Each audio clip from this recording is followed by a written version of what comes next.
하나님 말씀 잠언 24장 13절에서 22절, 잠언 24장 13절에서 22절까지 교독하겠습니다. 오늘은 9월 23일 토요일 아침입니다. 9월 23일자 본문 잠언 24장 13절에서 22절까지 말씀 교독합니다. 내 아들아 꿀을 먹으라, 이것이 좋으니라. 송이 꿀을 먹으라, 이것이 내 입에 다니라. 지혜가 내 영혼에게 이와 같은 줄 알라. 이것을 얻으면 정령이 내 장래가 있겠고 내 소망이 끊어지지 아니하리라. 악한 자여 의인의 집을 엿보지 말며 그가 쉬는 처소를 헐지 말지니라. 대저 이는 7번 넘어질지라도 다시 일어나거니와 악인은 재앙으로 말미암아 엎드려지느니라. 내 원수가 넘어질 때에 즐거워하지 말며 그가 엎드러질 때에 마음에 기뻐하지 말라. 여호와께서 이것을 보시고 기뻐하지 아니하사 그의 진노를 그에게서 옮기실까 두려우니라. 너는 행악자들로 말미암아 분을 품지 말며 악인의 형통함을 부러워하지 말라. 대저 행악자는 장래가 없겠고 악인은 등불은 꺼지리라. 얘들아 여호와와 왕을 경외하고 반역자와 더불어 사귀지 말라. 대저 그들의 재앙은 속히 말이니 그 둘의 멸망을 누가 알랴. 오늘 말씀은 이제 지혜를 얻는 것이 꿀처럼 맛있고 좋다. 지혜가 있으면 장래가 있고 소망이 끊어지지 않기 때문이라고 말합니다. 의인은 7번 넘어져도 다시 일어나지만 악인은 재앙으로 엎드려진다고 말하고 있습니다. 그러니 악인을 두려워할 필요가 없는 것이죠. 또 악을 행하는 자의 형통함을 보고 분노하거나 또는 부러워하지 말라고 말합니다. 악은 미래가 없고 하나님의 심판을 받기 때문이라고 설명하고 있습니다. 성도는 자녀에게 무엇을 당부해야 하는가? 이것이 오늘 질문입니다. 성도는 자녀에게 무엇을 당부해야 하는가? 이것이 오늘 질문입니다. 먼저 13, 14절 말씀, 참 지혜를 얻어야 산다. 참 지혜를 얻어야 산다. 이것을 당부하라는 것이죠. 지혜자, 아들아 이렇게 표현했는데 꼭 아들만이 아니라 딸만 아니라 모든 성도가 하나님의 자녀니까 이것은 모든 성도에게도 해당될 수 있지만 특별히 자녀에게 무엇을 가르치고 당부해야 하는지를 좁혀서 생각할 수도 있습니다. 지혜자는 자녀에게 무엇이 인생을 행복하게 하는지를 가르치는데 그들이 맛있게 즐겨 먹었던 꿀 얘기를 합니다. 그때 당시에는 뭐 설탕이라든가 이런 개념이 없었기 때문에 단 거를 먹기 위해서는 꿀이 최고였죠. 지금도 마찬가지고요.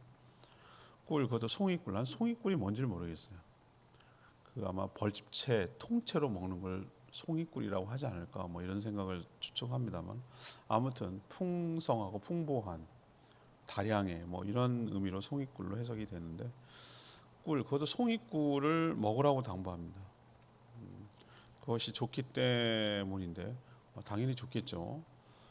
단 것이 몸에는 좋지 않지만 꿀은 그나마 그래도 천연 제품이기 때문에 몸에 해롭지는 않을 거라고 생각하지만 이 맛만 달콤한 것이 아니라 몸에도 좋기 때문에 여러 가지 좋은 성분을 많이 함유하고 있어서 꿀은 여러 가지 약효로도 쓰고 그렇죠.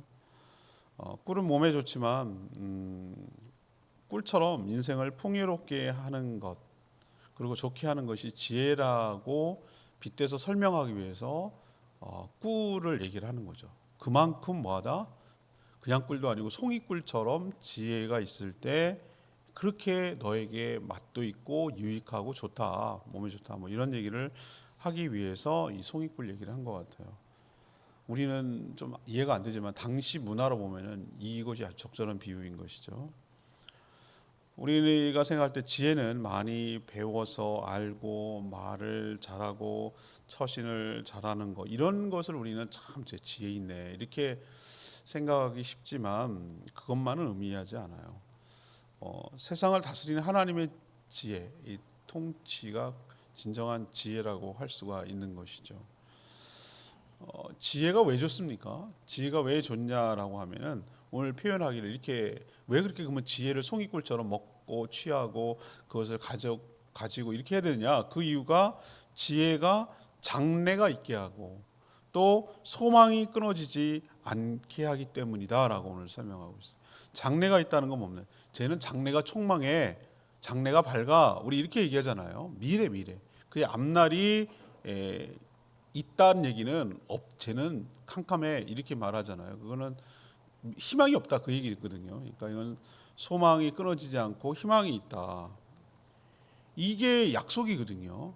성경은 모든 것이 약속으로 되어 있는데 이렇게 하면 이거고 이렇게 하면 이거고. 이게 잠언이 솔로몬이 썼다고 해서 솔로몬 얘기가 아니란 말이에요. 이게 성경으로 들어오는 순간 하나님의 감화감, 성령의 감화감동으로 여기 들어오는 순간 하나님께서 그것을 관여했기 때문에 이것은 솔로몬이 썼다. 물론 우리 표면적으로 솔로몬이 썼다 이렇게 얘기할 수가 있겠지만 이건 하나님의 말씀이에요. 이건 약속이라고, 약속. 그러면은 지혜가 있으면 뭐가 있는 거예요? A가 있으면 뭐가 있는 거예요? B가 있는 것처럼 명제가 지혜가 너에게 있으면 뭐가 약속이 되어 있는 겁니까? 장래가 있고 미래에 소망이 끊어지지 않는 거예요. 이게 보장된 약속이란 말이에요. 하나님의 성경은 모든 약속으로 다 이어져 있단 말이에요. 그래서 미래가 전혀 알 수도 없는 사람에게 장래의 소망을 약속하고 보장한다는 것은 굉장한 위로와 용기를 주는 것이죠. 안 그렇겠어요? 지금 하나도 보이는 게 없어요.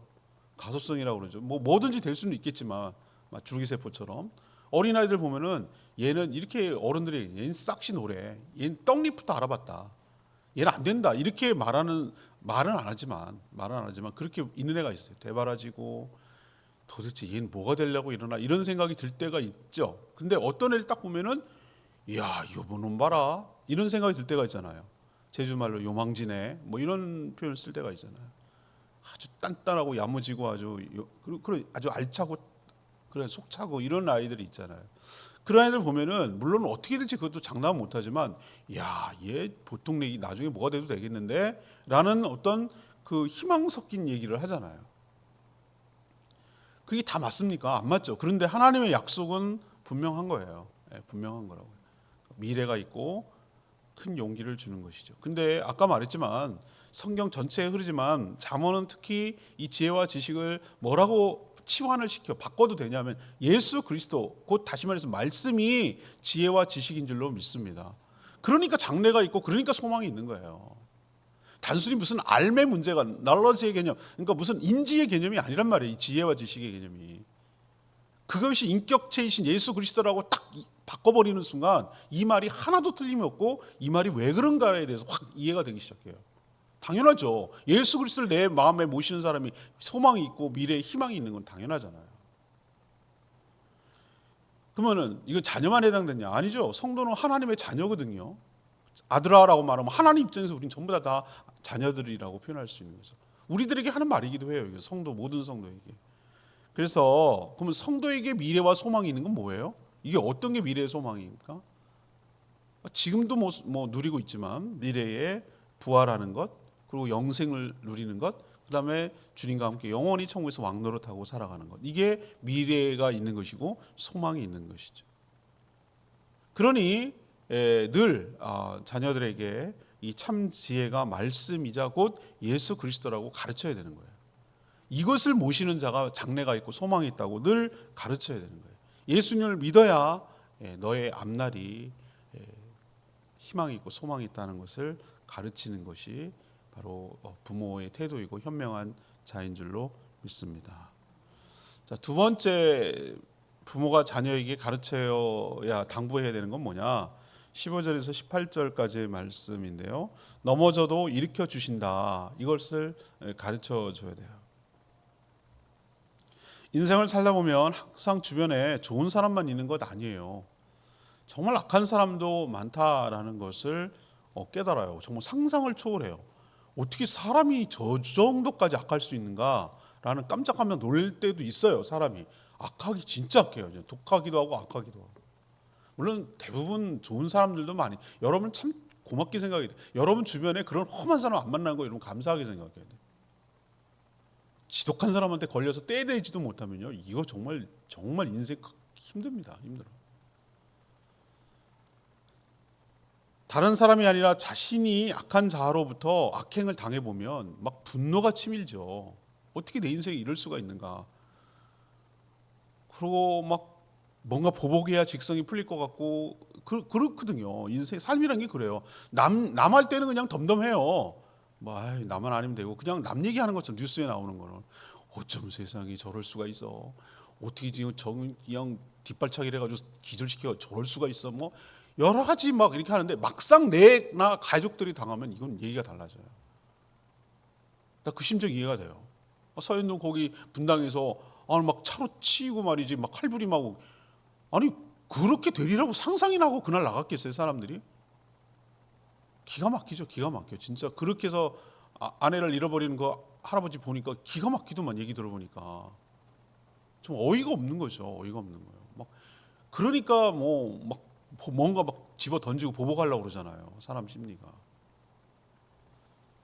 그러나 그렇게 보복한들 다른 죄를 짓는 것이고 또 이것도 완전한 해결책은 아니잖아요. 그렇다고 뭐 죽었던 가족이 살아오는 것도 아니고 이런 상황에서 두 가지를 가르쳐야 되고요. 자녀들한테 기억시켜야 되는데 먼저 악한 자가 의인의 집을 엿보다가 처소를 허무는 악행을 한다고 해서 이거야말로 악행이잖아요. 다른 건 건들지 못해도 재개발할 때 정말 사람이 인정머리가 없이 그냥 사람이 살고 있는데 불도저로 밀고 이런 것은 아무리 그 개발 독재 시대 때도 이런 거는 잘 하지 않으려고 했다고요. 그죠? 그걸 또 악용하는 사람도 물론 있었지만 아무튼 처소를 허문다. 엿보다가 처소를 허문다. 이거야말로 비겁하고 사람의 뭐라 그럴까 생존을 빼앗아 버리는 거잖아요.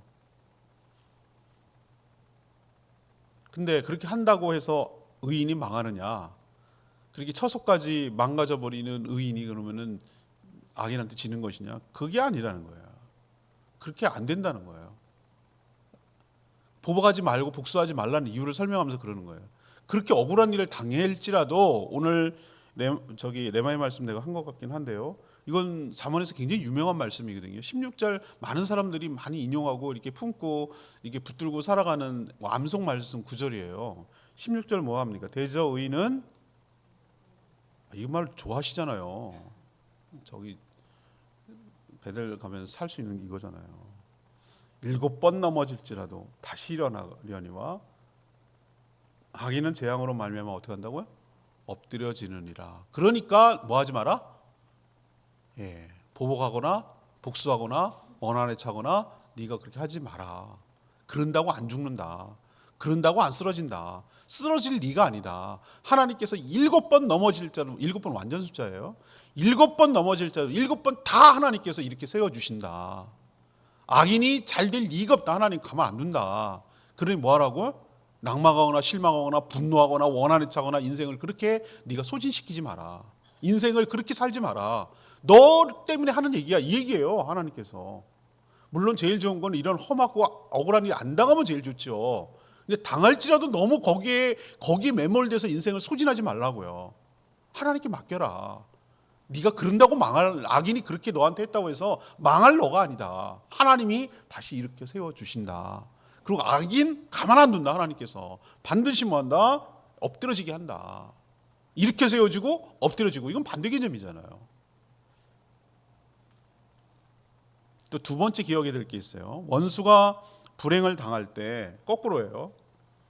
17절에는 아는 얘기죠. 이번엔 거꾸로예요. 거꾸로. 원수가 불행을 당할 때 뭐 하지 말라고? 마음으로 기뻐하지 말라고. 그런데 우리는 어떻게 합니까? 아싸 그리고 막 통쾌한 복수라고 이제야말로 정의가 다시 살아났다 그러면서 얼마나 좋아합니까? 막 박수를 치고 막 이러잖아요. 저 상대방이 막 그랬다고 막 어쩔 줄 몰라 하잖아요. 그 바보예요 바보. 표정 관리해야 돼. 표정 관리. 속으로는 그럴지 몰라도 티내면 안 돼요. 근데 벌써 뭐 마음으로 기뻐하지 말라는데 마음이 기쁜 걸 어떻게 해? 아주 통쾌해 죽겠는 걸 아주. 꽃이다 이러잖아요. 꽃이다 그러잖아요. 경상도 말로 꽃이다 들어보셨어요? 꽃이다. 고소하다 꽃이다. 그런 마음 먹지 말라고. 왜 그런가? 그 이유가 뒤에 나와요. 하나님께서 뭐 하고요? 그것을 본다는 거예요. 네가 그렇게 행동을 취하는 것을 보고 있다는 거예요. 그리고 하시는 말씀이 모든 그런 심판을 원수가 당하는 것을 그에게로 네가 그렇게 마음으로 기뻐하고 좋아하는 너에게로 옮길까 두려워해라. 네가 심판하고 보복한 거 아니잖아. 하나님이 한 건데 그러면은 네 마음에 들면 하나님이 좋은 거고 네 마음에 안 들면 하나님이 아니고 네가 하나님이냐 이거예요. 너도 당할 수 있다는 건 너도 누군가의 원수가 될 수 있지 않느냐. 그럼 네가 망하고 없어지는 걸 막 기뻐하면은 원수가 그렇게 하는 걸 보면 좋겠냐. 좋아하지 마라. 너무 기뻐하지 마라. 안타깝긴 하죠. 안쓰럽죠. 그러나 그걸 막 통쾌히 여기고 좋아하는 거 하나님이 기뻐하지 않으세요. 모든 심판권은 누가 갖고 있습니까? 하나님이 갖고 있어요. 우리는 하나님의 은혜로 살아가고 있음을 기억하기를 바라고 주 안에 있는 자에게는 결코 하나님께서 망하게 하지 않고 7번 넘어져도 다시 일으켜 세우시는 것 자녀들에게 늘 가르치고 다시 일어날 용기를 가지고 주를 바라보고 다시 일어서는 복된 인생 살아가라고 격려하고 위로하는 저와 여러분 되기를 원합니다. 세 번째 당부해야 될 게 있어요. 19절에서 22절인데요. 악인을 부러워하지 말라고요. 이건 뭐 잠언에서 단골로 나오는 주제인데요. 이게 참 어려우니까 이런 얘기를 자주 하는 것 같아요. 우리는 막 엄청 부러워할 때가 있거든요. 아, 저렇게 뭐로 가도 되고 뭐를 하든지 가지 개처럼 벌어갖고 하든지 뭐 정성처럼 쓰면 되는 거지. 뭐 어떤 거 수단과 방법을 가리지 말고 어쨌든 돈만 벌면 되는 거지. 뭐 이렇게 생각하는데 안 그렇다는 거예요. 안 그렇다는 거예요. 너무 뭐 부러워하지 마세요. 그것뿐이에요. 그거예요. 그까지예요. 이 마지막으로 자녀에게 당부하고 가르쳐야 될 것은 악한 자들을 향해 분노도 품지 말고 또 그들의 형통을 뭐하지도 말고 부러워하지도 말라고. 분을 품으면 어떻게 됩니까? 보복하려는 마음이 생기고 원수를 계속 보복한다는 얘기 뭐냐면 그 원수를 어떻게 갚을까라고 그를 계속 묵상한다는 얘기거든요. 여러분 느낌 아시죠? 보복이란 그러잖아요. 원한에 사무쳐 살아가는 사람은 행복해 보입니까? 복수는 나의 것 행복해 보여요? 이영이 행복해 보이던가요? 그 복수를 실제로 했어. 근데 행복해 보이던가요? 전 하나도 안 행복해 보이던데요. 왜? 그 원수의 감옥, 원수가 쳐놓은 생각의 감옥에 갇혀버려요. 한 발짝도 못 나가요. 거기서 꼼짝도 못해요. 묶여가지고 일생을 불행하게 살아가는 거예요. 심판은 하나님의 권한이고 영역이니까 기도로 맡기고 계속 분노하지 말고 해야 돼요. 하나님 그렇게 계속 살아가는 자들에게 하나님 가만 안 둬요. 지가 속아 넘어가고 당하게 돼 있어요. 누군가한테는 당하게 돼 있어요. 그런 사람들끼리 또 선수끼리 부딪히거든요. 또한 악인의 형통도 부러워하지 말라고 오늘 얘기합니다. 악인의 형통은 분명히 악한 방법으로, 그러니까 악인이겠죠. 악한 방법으로 그 형통을 이룬 것이니 하나님의 심판으로 그것이 오래 가지도 누리지도 못한다 이거죠. 오늘 표현해 보면 악인의 등불은 꺼진다. 이 등불은 영혼이라고 그랬거든요. 꺼진다 그랬어요. 그러니까 악을 도모하는 자와도 뭐하지 마라? 사귀지도 말라. 악을 도모하는 자는 하나님이 내리시는 재앙이 속히 올 수도 있는데 함께 망할 수 있기 때문에 같이 엉겨붙지 말라고. 동업이나 뭐 같은 거 이렇게 하지 말라고. 사람 사귀는 거 조심해야 돼요. 결혼, 동업 이게 엉키는 거거든요. 사람이 엉겨버리는 거거든요. 굉장히 조심해야 돼요. 묶여버리는 거니까. 세상적 관점에서 보면은 형통하지 못해도 주님과 동행함으로 살아가는, 은혜로 살아가는 것이 감사한 일이고 그렇게 축복입니다. 세상이 주는 재미가 없어도 하나님께서 주시는 행복이 누릴 수 있는 것이 훨씬 더 많아요. 그러니까 악인의 형통 그거 꼭 부러워하지 마세요. 그것밖에 안 되는 거예요. 자동차 자랑하고 그것밖에 안 되는 거예요. 자랑할 게 없는 거예요. 그러니까 주시는 은혜에 만족하며 살아가는 저희들 되기를 원합니다. 레마의 말씀이 19절이네요. 저는 17, 6절 할 줄 알았는데 19절 선택했어요. 너는 행악자로 말미암아 분을 품지 말며 악인의 형통함을 부러워하지 말라. 이 말씀을 알지만 말씀대로 살기가 정말 쉽지 않죠. 그렇죠? 쉽지 않아요. 우리가 요즘 사자성어가 우리 시대에 만든 사자성어가 내로남불. 이건 갖다가 막 영어도 붙이고 막 하여튼 막 한자도 붙이고 막 한글도 붙이고 막 신종 사자성어예요. 내가 하면 로맨스, 남이 하면 불륜. 이 이중잣대 위선을 말하는 거잖아요. 주변의 악한 자들의 악행을 보면 분노하지만 정작 자신의 악행에 대해서 너무나 관대하죠. 그러면서 수단과 방법을 가리지 않고 얻은 형통을 비난하면서도 또 은근 부러워해. 이게 이중성이란 말이에요. 그렇죠? 막 어쩜 저렇게 해서 잘 되나 보자 뭐 이러면서도 난 방법만 없어서 내가 몰라서 그렇지. 나도 그것만 알았다면 나도 저렇게 하는 건데. 이런 마음이 내 가운데 있는 거예요. 악인의 형통은 여름에 피는 꽃처럼 금방 사라집니다. 열흘 꽃 못 갑니다. 화려한 꽃도 못 갑니다. 세상에 부귀 영화 누리는 것이 꽃처럼 그래요. 다 이제 찬바람, 이제 오늘 추분인데 찬바람 납니다. 이슬 내립니다. 된설이 내립니다. 끝납니다. 영원한 것이 남는 것입니다. 영원한 것에 마음을 쓰고 기대고 살아가는 저희들 되기를 원합니다. 오늘 말씀이 뭐였죠? 자녀들에게, 이거 저희들에게 일차적으로 해당되고 또 자녀들에게 당부하고 가르쳐야 되는 게 진짜 지혜를 얻어라. 세상의 지혜 말고 참 지혜가 되신 예수 그리스도를 얻어라. 이게 네가 사는 길이다. 요거 예수 그리스도를 믿게 하고 마음에 품고 이렇게 모시고 살아야 돼요.